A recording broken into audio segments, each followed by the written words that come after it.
Saúde, amada igreja, com a santa e gloriosa paz do Senhor. Amém, irmãos? É um prazer novamente reencontrar os irmãos nesse cenário chamado Escola Bíblica Dominical. Glória a Deus.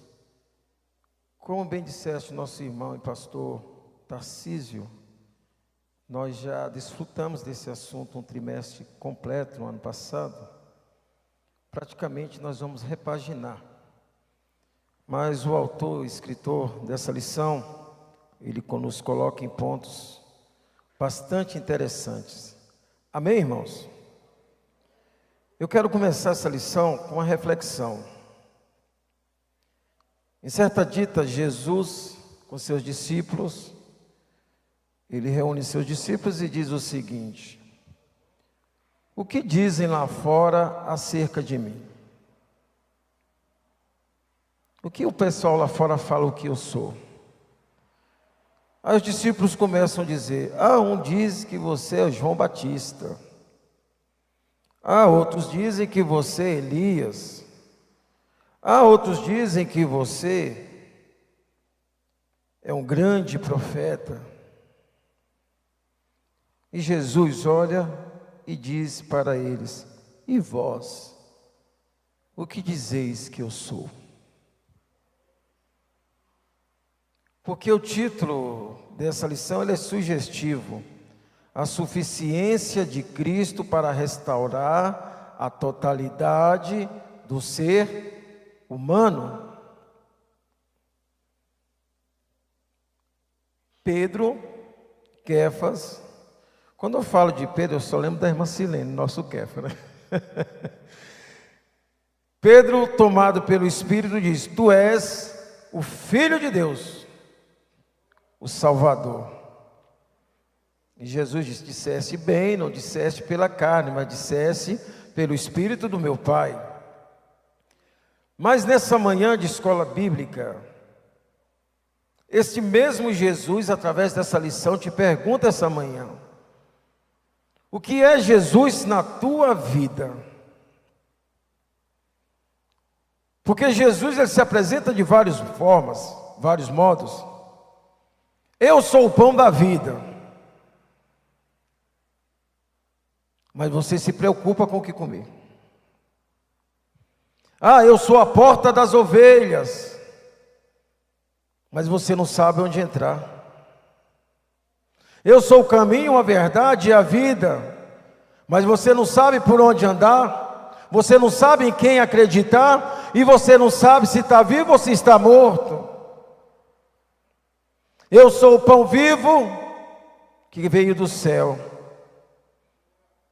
Mas você ainda tem fome.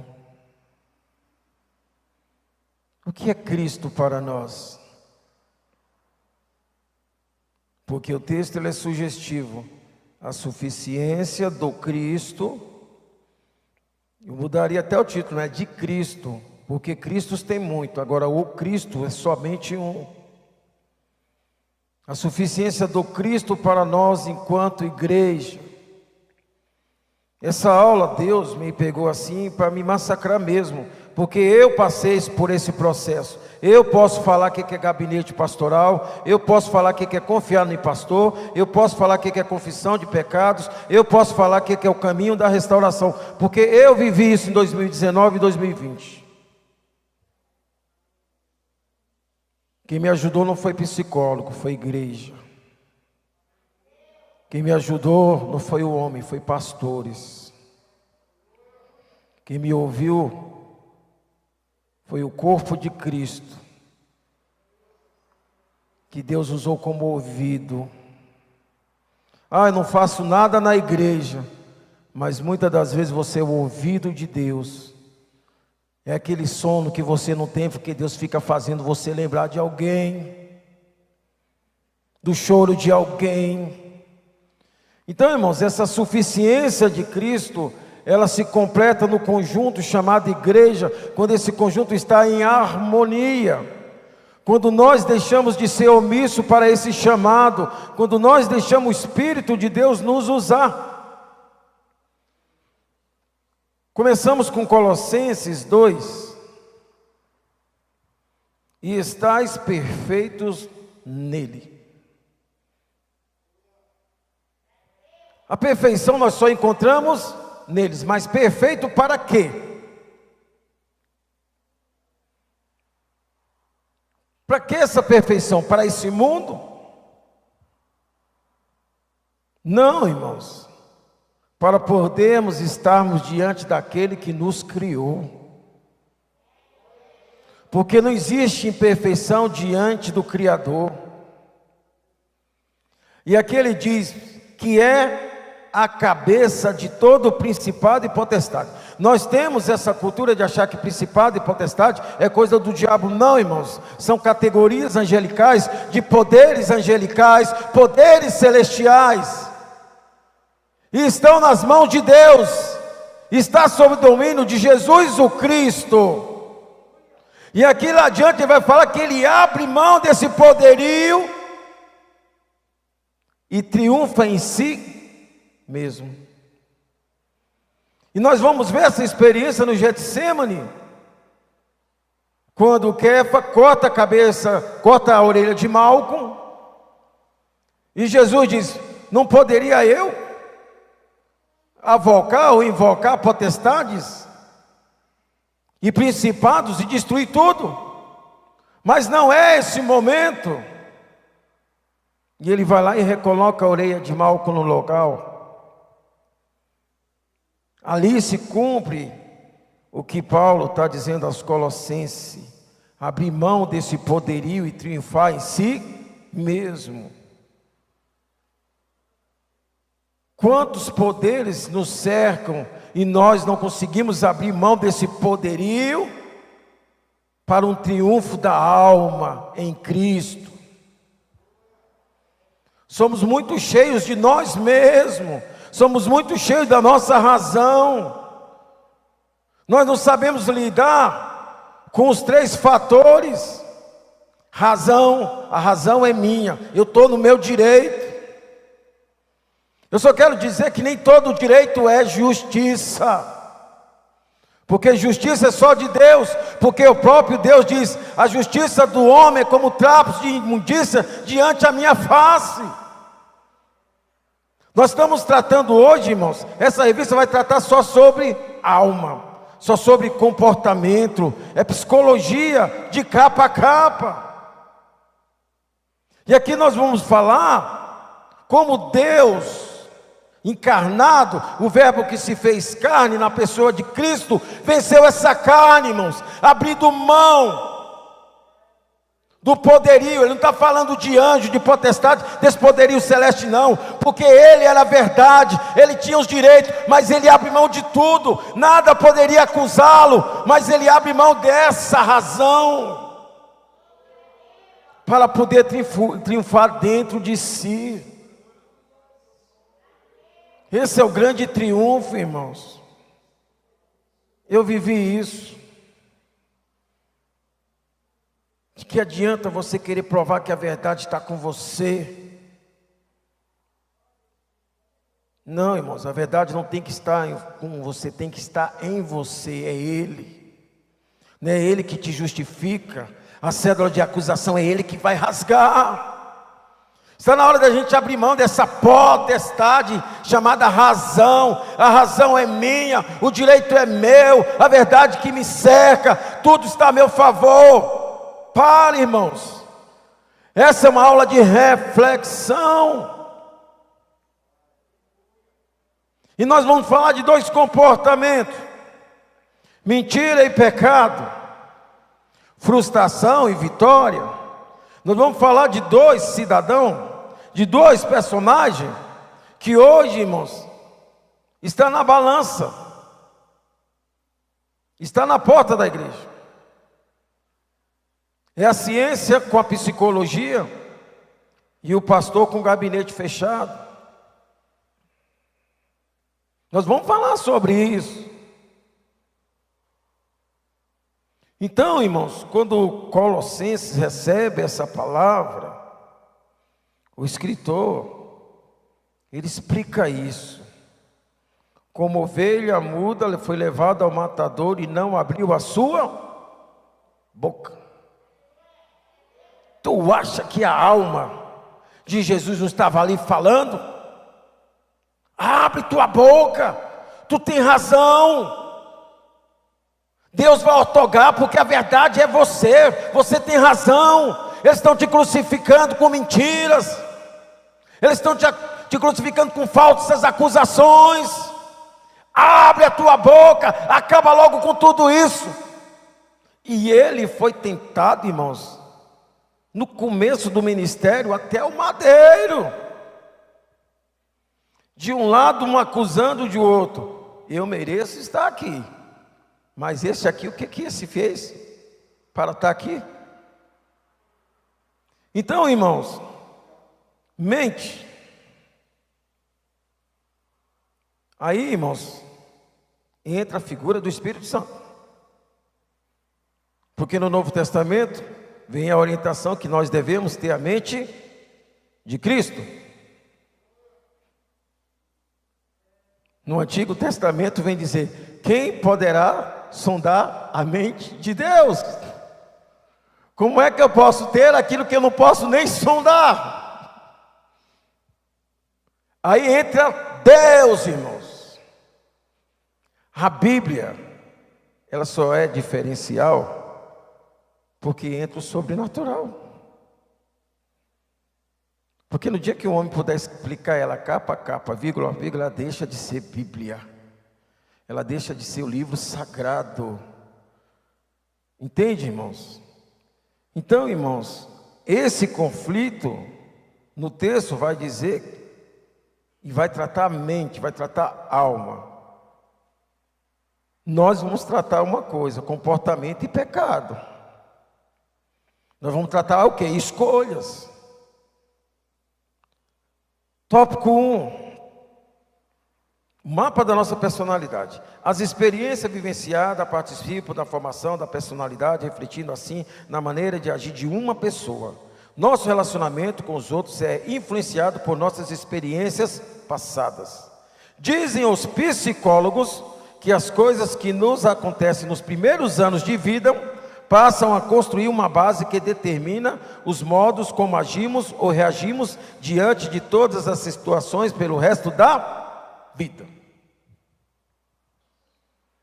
Bom, né, irmão? Explicação. Mas a Bíblia diz que eu verdadeiramente nasço quando eu aceito Jesus. Quantos aqui tem 30, 40 anos, 20 anos e tem 1 ano de Cristo? Como é que a gente vai fazer esse paralelo, irmãos? Será que Jesus vai levar em consideração a linha psicológica da mente humana e a linha espiritual do nascimento em Cristo? Então, irmãos, nós estamos aqui não é para confrontar a psicologia, nós estamos aqui para confrontar nós mesmos, porque nós somos cristãos, nós vivemos pela fé. Nós estamos aqui para confrontar a alma. Ah, mas eu tive trauma de infância. Vamos tratar disso. Ah, eu tive trauma na adolescência. Vamos tratar disso. Só que você não pode esquecer que você teve trauma, mas você também nasceu em Cristo. E o que vai pesar na tua vida é o seu tempo em Cristo. E esse tempo em Cristo restaura todo o seu tempo biológico. Porque Deus é Deus, irmãos. Não tem nada que Deus não restaure.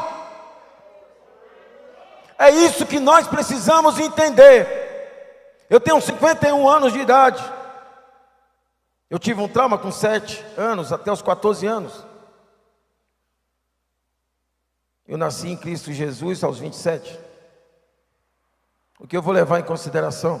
Dos 7 aos 14 ou dos 27 aos 51?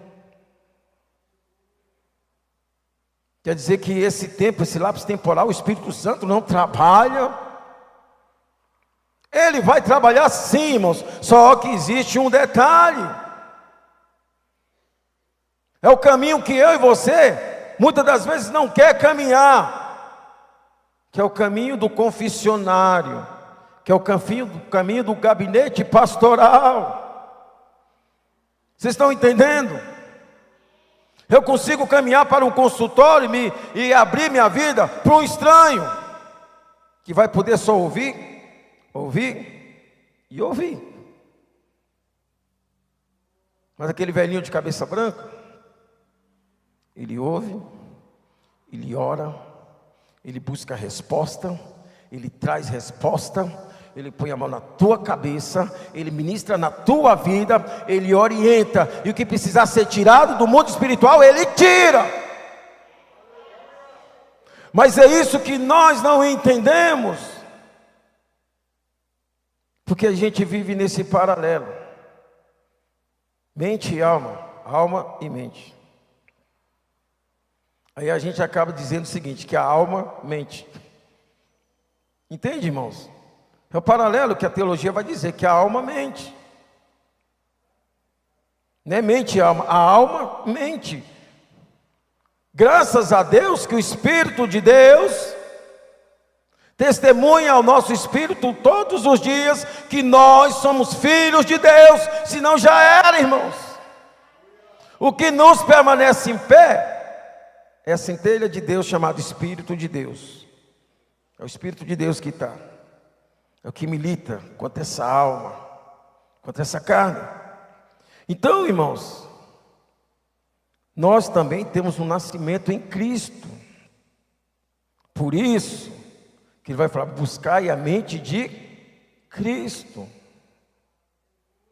Nós temos trauma? Temos, irmãos, está no inconsciente. Mas existe algum lugar no espaço, no tempo, onde Deus não conheça? Onde Deus não trate? Onde Deus não possa fazer novo? É isso que essa aula vai tratar. Restauração é para todos. Quem diz que é só para uns? Não, irmãos, é para todos. Ah, eu não tenho chamado na igreja, então Deus, para que Deus vai restaurar isso na minha vida? Se eu nasci só para sentar no banco. Não existe sentar em banco, irmãos. Aqui no tópico 2 ele vai dizer, lemos a palavra de Deus. O homem bom tira coisas boas do seu bom tesouro. O homem mau, do mau tesouro tira as coisas más. Está lá em Mateus 12:35. Os psicólogos já chegaram à conclusão que empregamos 50% da nossa energia mental e emocional reprimindo lembranças penosas. Você sabe o que isso quer dizer, irmãos? É uma palavra que a gente ouve muito hoje. Vitimismo. Diz que quando a pessoa está no estágio do vitimismo, ela já passou dos 50%. O que a psicologia está dizendo é simplesmente o seguinte, não é nem a psicologia que diz, é a psicanálise. Que 50% da nossa energia mental trabalha no emocional, reprimindo aquilo que nos faz mal. É tipo o seguinte, você não consegue. Aí aquele 50%, em vez de estar trabalhando no teu potencial, está reprimindo aquilo que diz que você não consegue. Então, em vez de ser proativo, está sendo um freio de mão. Sabe aquelas pessoas que não andam, nem vai para frente, nem vai para trás, é o banho-maria? É esse estágio, irmãos. São as pessoas mais suscetíveis à depressão. Sabe aquelas pessoas do repouso ativo? Se o hino é de alegria, elas se alegram. Se o hino é de choro, elas choram. Entende? Elas não são proativas. Elas não vêm já com a sua predisposição. Entende? Elas chegam assim, do jeito que o culto foi, eu serei. Entende? Aí chega e encontra a Marinalva naqueles dias de hoje é só adoração. Aí a Marinalva põe o baldinho aqui do lado, sabe, irmãos? E pá, essa pessoa também pá. Aí pronto, os diáconos têm de, final do culto, jogar o balde fora. Por quê, irmãos? Porque o cérebro não trabalha. Então, irmãos, a psicanálise, os psicólogos vão dizer que são essas pessoas que trabalham meio a meio. E o que Deus fala sobre o meio a meio, irmãos? Ou seja, monos, ou seja, quente, ou seja, filho, porque mono ele vomitará. Assim é a mente, irmãos. Você tem que ser proativo. Entende? Aí tem um chavão, irmãos, que sempre existiu. Eu te perdoo, mas não esqueço o que tu me fez. A lição vai trabalhar isso. E aqui ele vai falar, bom tesouro. O que a Bíblia diz? Aonde tiver o teu tesouro, ali estará o teu coração. Se o teu tesouro é ruim, como estará o teu coração? Vocês estão entendendo, irmãos? Que uma coisa puxa a outra, um abismo puxa outro abismo.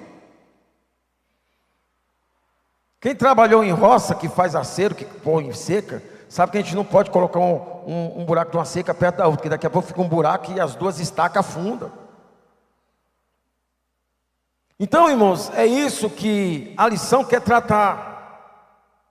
São atitudes nossas de ação. Que daqui a pouco você está perdido e a gente vai colocar a culpa só no emocional. Não é só emocional, é agir. E aqui ele está falando de uma coisa muito séria. O bom tesouro, o homem bom, tem um bom tesouro. O que é bom tesouro? É igual um alvo de recordação. Irmãos, eu nunca vi alguém mostrar no álbum de recordação uma foto de quem ele não gosta no álbum. Só se for da sogra, né? A sogra morre e aí ele mostra, essa bichinha aqui me dava trabalho. Você está entendendo? Mas na hora que ele está folheando, diz que todo mundo era bom. Meu convite para você: como está o álbum de recordação espiritual na tua vida? Me diz, como está o alvo de recordação na tua vida? Não coloca da infância, juventude, adolescência, não. Coloca do dia que você desceu as águas. O que está no teu alvo de recordação? Porque o tesouro que a gente vai levar, irmãos, é as recordações, são as memórias. Porque é elas que serão apresentadas para julgamento. Porque do pó eu vim, ao pó tornarei. Nu eu vim, nu eu voltarei. Deus dá, Deus tira. Folheia teu álbum agora de recordação. Tu lembra do hino que foi cantado no dia que tu desceu as águas?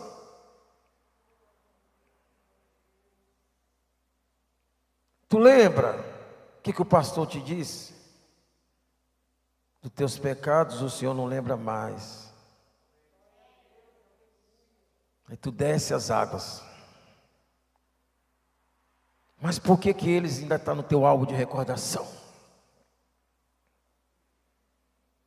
Por que ele ainda está no teu tesouro?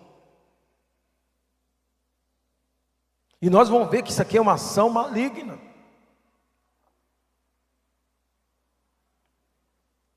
No 1:2 vai dizer, em Jesus obtemos a restauração. Restauração, irmãos. Eu não posso restaurar aquilo que eu não conheço como era o original. Não é verdade, pastor Tarcísio? Como é que o senhor vai fazer um gabinete de uma pessoa se a pessoa não falar para ela o que ela é? Você não vai colocar tudo na conta do Espírito Santo. Se ela não for verdadeira com você, como é que o senhor vai pedir uma restauração? É o que a gente faz. Irmãos, eu estou precisando de uma oração. Aí o pastor Tarcísio fala, irmão, se eu tenho uma oração específica. Não, Deus sabe. Está pedindo restauração? Se tu levar qualquer objeto para um restaurador, o que ele vai pedir é o quê? O original. Não se restaura se não for apresentado o quê? O original. Não, mas eu não posso apresentar o original, porque o original está muito manchado. O original está muito destruído. O original está muito diluído. O original está muito desgastado. Mas quem quer ser restaurado, tem que apresentar por ele o original. problema é esse. Nós não queremos apresentar para o oleiro o original.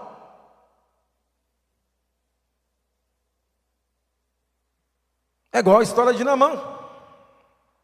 Naamã não está na revista. Se eu pudesse dar uma ideia, eu falava, gente, colocava a história de Naamã.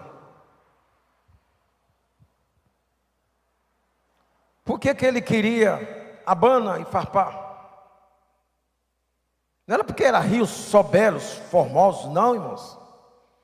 Porque ele poderia fazer a restauração dele no oculto. Naamã não queria mostrar que ele era um castelo diluído.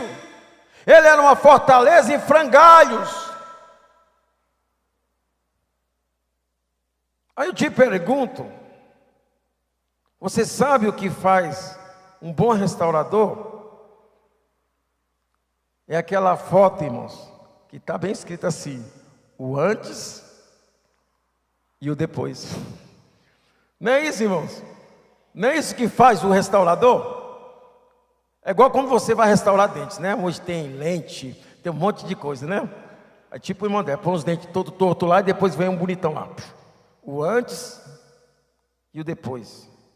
Aí você vai falar, esse é um bom restaurador. Nós queremos dar esse título a Jesus, mas nunca queremos colocar a foto do antes. Vocês estão entendendo? Vocês estão entendendo o que a lição quer tratar? Eu quero pedir para Deus uma restauração, mas eu não envio para Ele a foto original.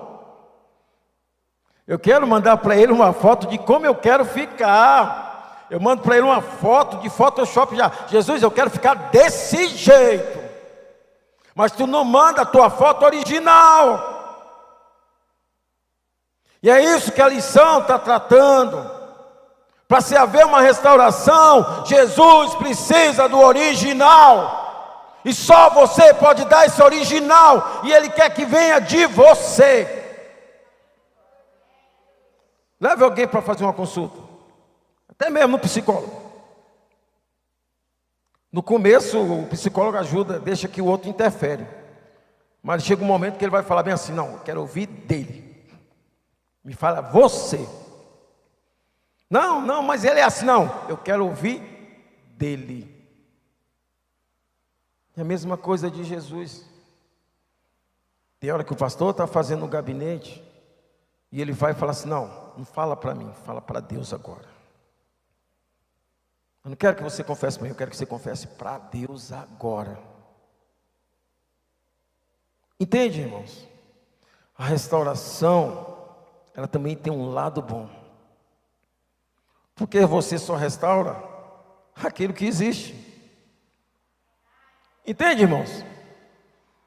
Se você busca uma restauração, porque algo você já foi. Mas o diabo tem botado na cabeça do povo que você nunca foi e nunca será. E você vive, você não é. É o que ele diz, você não é filho de Deus, você não é filho da promessa, Jesus não está contigo, você não é crente. Entende, irmãos? Mas o que foi dito por Jesus? O que foi falado aos Colossenses? Ele não cravou na cruz a cédula de acusação? Então, irmãos, a restauração, ela precisa do original. Jesus quer o teu original. Ah, mas se eu falar do meu original, Jesus vai sair correndo. Vai sim, irmãos, mas é atrás de você, porque Ele não desiste. E olha que Ele te acha. Ele precisa do teu original. Sou bruto mesmo. Sou bruto. Ao entrar, ao sair, não sou observador, sou um crente meia boca mesmo, preciso melhorar. Irmão, ele precisa do original. Ele precisa da planta base. Chama um engenheiro, um arquiteto para reformar a tua casa. Entende? Não existe restauração A restauração só ocorre se você manter o original. Jesus está falando aqui em restauração. O que é isso, irmãos? Manter o projeto original de Deus, como Ele te fez. Como Ele te fez? Para a honra e glória do seu nome. Para a glória dEle pousar sobre a sua vida. Amém, irmãos? E ainda falando sobre isso, nós vamos falar de paz. O nosso superintendente abriu um contexto muito lindo, que Ele nos traz a paz, mas a paz, não aquela paz que o mundo vos dá. A paz não é a ausência de conflito, essa paz não é a ausência de guerra, porque a própria palavra diz que no mundo tereis o quê? A aflição, mas tenha bom ânimo, porque eu venci o mundo. E esse eu que venci o mundo está em nós, está em você. Entende, irmãos? Essa paz quer dizer o ambiente favorável para que Ele pouse sobre você. Para que o Espírito encontre ambiente para fazer morada. E não aquela visita corriqueira, aquela visita rapidinho, de buscar fogo. Você já viu no interior que fala? Ô comadre, você veio buscar fogo? Não, porque antigamente era assim, né? Você levava uma varinha lá, pegava o fogo, não, tem que ir correndo antes de apagar aquela para tu acender teu fogão. Hoje parece que a visitação é nesses moldes, não é, irmãos. E ele fala: tu conservarás em paz aquele cuja mente está firmada em ti. Tu conservarás em paz, cuja mente está firmada em ti. Em que temos firmado a nossa mente?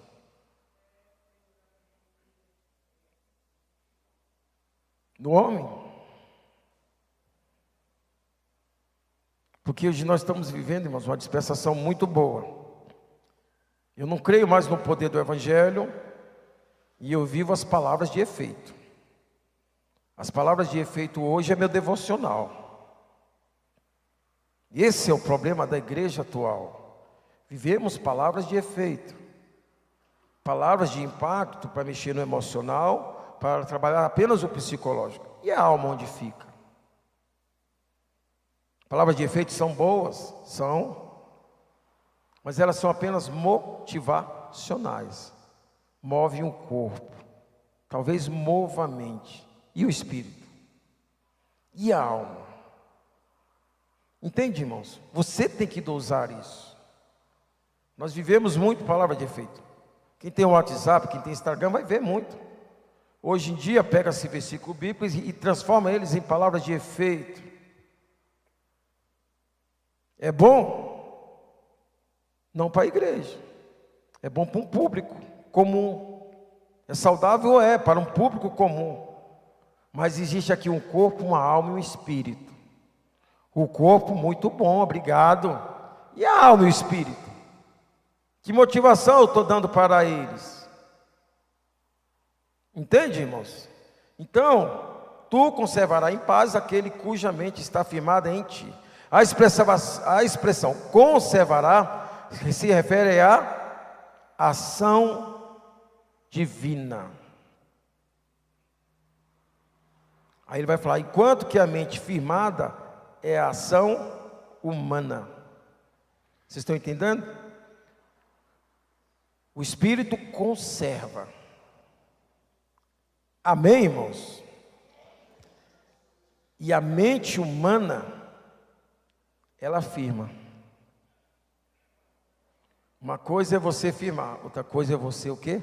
Conservar. Você quer um exemplo? Eu pego uma estaca ali e firmo uma sacada, certo? Ela vai durar uns dias, talvez uns meses, uns anos. Mas se eu não conservar, o tempo vai diluir ela. Vocês estão entendendo? É aí onde entra o quê? O Espírito Santo. Não adianta você colocar só a mente para trabalhar. O Espírito, ele entra como agente conservador. Então, por isso que a gente tem que ter cuidado muito com aquilo que a gente lança apenas como palavra de efeito. Porque o compromisso com o Espírito de Deus é com a palavra de Deus. Então ele vai conservar o quê? A palavra de Deus.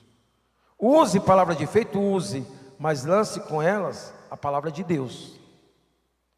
Porque ela vai manter o teu pensamento. Teu pensamento foi bom? Foi bom. Então, liba isso com a palavra de Deus. Não adianta apenas enfiar a estaca ou firmar aquilo, mas você precisa de algo para conservar aquilo. É igual projetos na igreja. Por que hoje o grude ainda está na igreja com os jovens? Porque a liderança tem mantido o grude com a palavra. O grude saiu de um pensamento humano, certo? Mas aí veio o quê? Ele está sendo conservado porque tem no grude o quê? A palavra de Deus. Entende, irmãos? Então, é assim que tem que ser. Casado. E ele vai falar assim: enquanto que a mente firmada é a ação humana, algo pensado na mente, ou algo entesourado ou guardado no coração.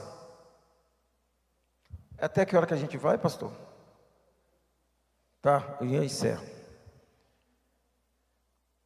O que é que tem ocupado nossa mente e coração? Que tesouro você tem guardado?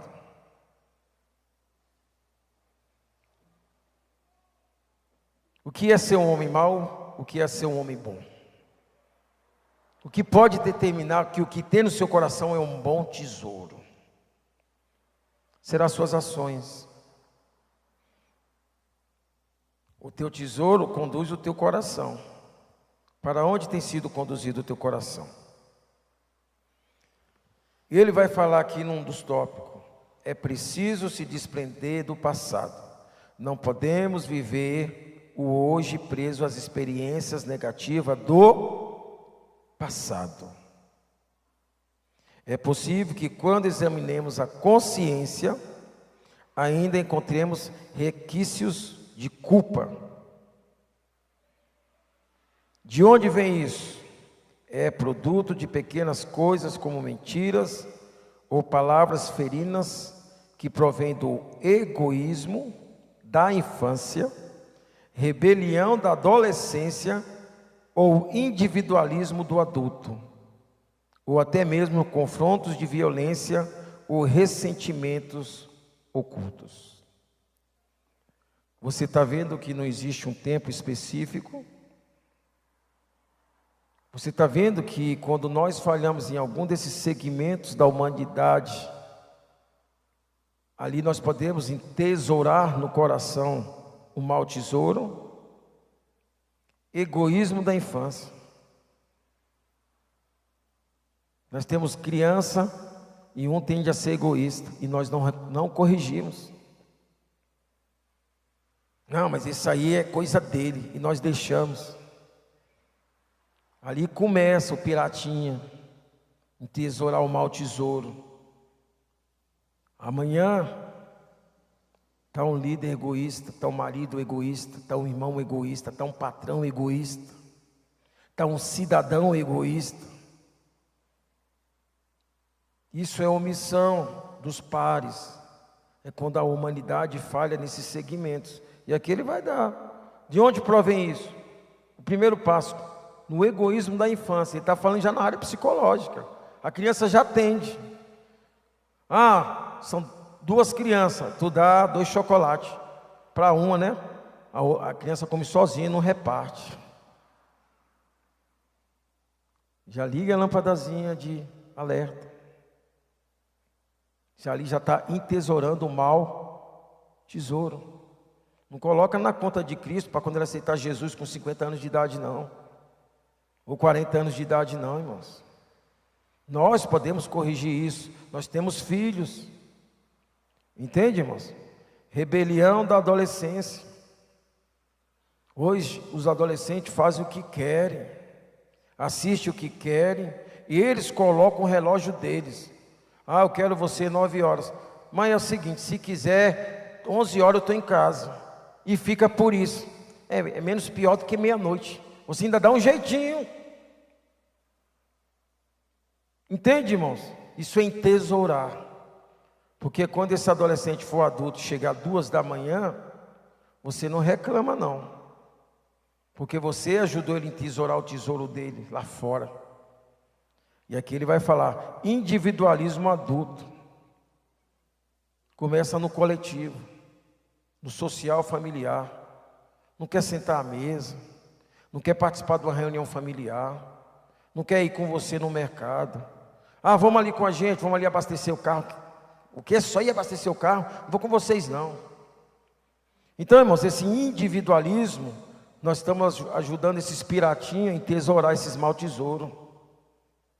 E nós perdemos a oportunidade de orientá-los. Entende? E aqui na igreja tem muito individualismo. Ah, pode deixar que eu faço sozinho. Não, irmão, vamos fazer coletivo. É pequenas coisas. Ah, irmão, nós estamos trabalhando em grupo. Você sabe que é um trabalho que pode ser feito em grupo. Não, irmão, pode deixar que eu faço só. Nós não somos um corpo. Você perde a oportunidade de trabalhar talentos de 3, de 2, até de 5, porque você fortalece o individualismo de um. Aí daqui a pouco aquilo que era o grupo se torna um. Eu estou falando, irmãos, porque a lição está falando sobre isso, e é a nossa igreja. Então, irmãos, quando você é um líder e está à frente, o que é para ser feito em grupo, delegue e não abra mão que seja feito em grupo. Ah, mas vai ser ruim porque vai passar na mão de 10, que passe na mão da tribo inteira. Você sabia que uma Torá, irmãos, passa na mão de várias famílias? Você sabia que uma Torá, hoje ela custa uns 70 mil reais?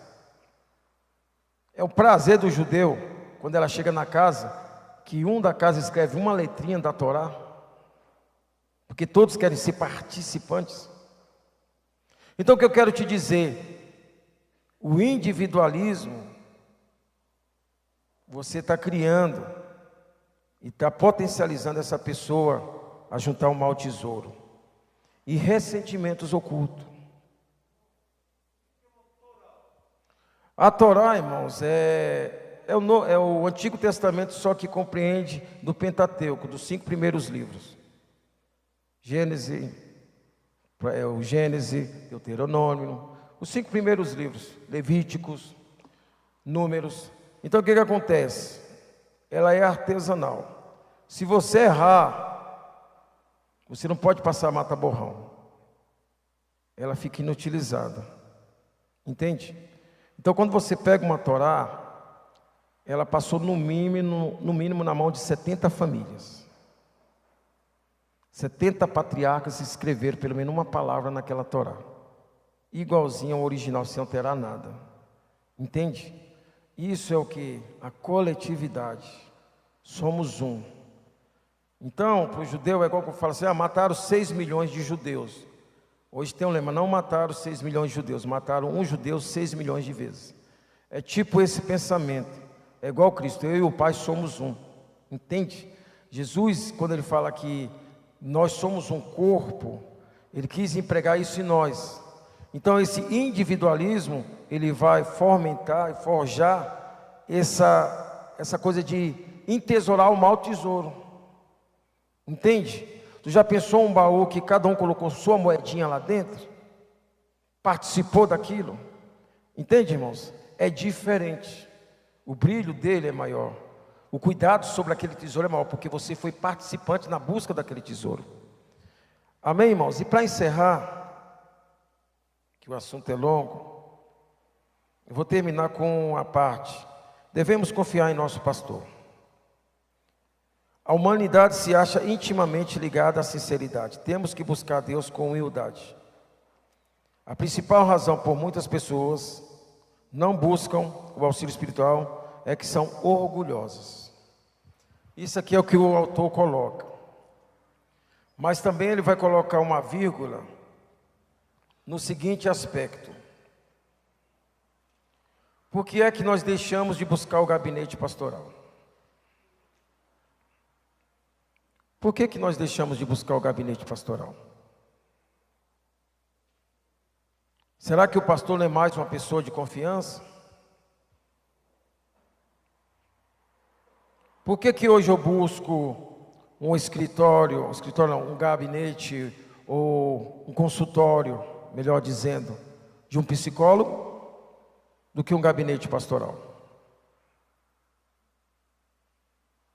Por que os gabinetes pastorais foram tão descredibilizados? E por que hoje é mais cômodo alguns líderes encaminhar algumas pessoas a um psicólogo do que ouvir elas no gabinete?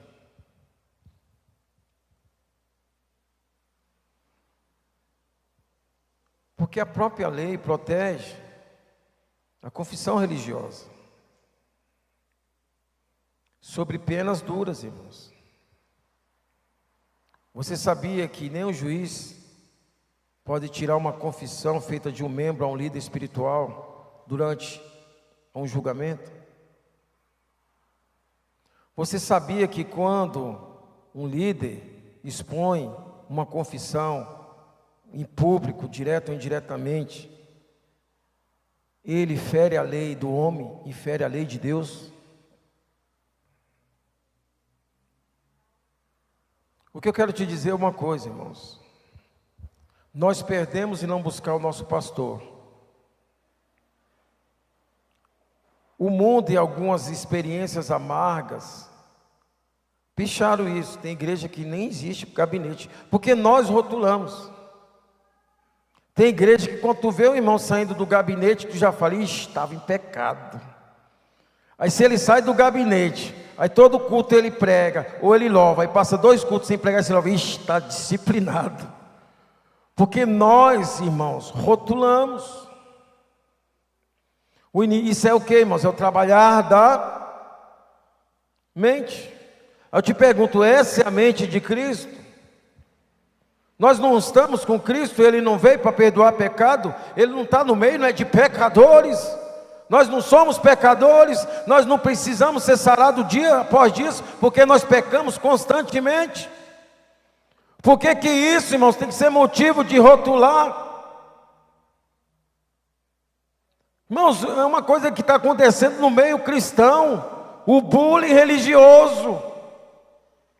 As pessoas estão se afastando dos gabinetes porque elas se sentem, sabe o que, irmãos? Afligidas emocionalmente. Antigamente, disciplina, irmãos, era um ato não somente vergonhoso, mas era um ato, irmãos, de renascimento, reconhecimento, de restauração, igual o título da revista fala. Mas nós mesmos, irmãos, chacoteamos, nós mesmos não valorizamos, porque quando acontece isso, a igreja não abraça, a igreja faz é chacotear. A gente fala em perdoar, mas nós somos o primeiro a nos afastar. Então, irmãos, quando a gente trata disso aqui, já que é para falar em psicologia, não seria melhor a gente mudar primeiro os nossos comportamentos? Somos bons para apontar. Nós somos bons para ver o problema na casa dos outros. Nós somos bons para falar de perdão. A questão é essa. E quando chega a hora de viver o perdão? E quando chega a hora de perdoar? E quando chega a hora de ser restaurado? Porque restaurar, irmãos, eu vou te falar uma coisa. Porque quando a gente casa, tem um pilar chamado marido, filho, que está nessa construção chamada você. E na restauração eles vão estar lá. E Jesus vai restaurar eles, junto do pacote. E muitos não querem isso. Então, irmão, se você quer restauração, saiba que aquilo que você quer tirar, Jesus não tira lá da planta original, não. Ele está falando em restaurar, não é modificar, não.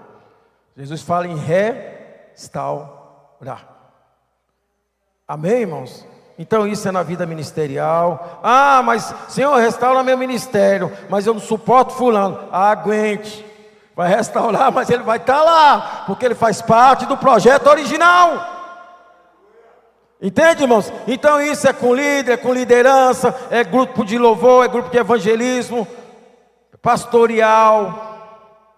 Amém, irmãos? Então cuidado com o que você pede, porque ele vai fazer. E na restauração, o que faz parte do original vai vir, e ele vai trazer o original. Eu agradeço essa rica oportunidade em nome do Senhor Jesus.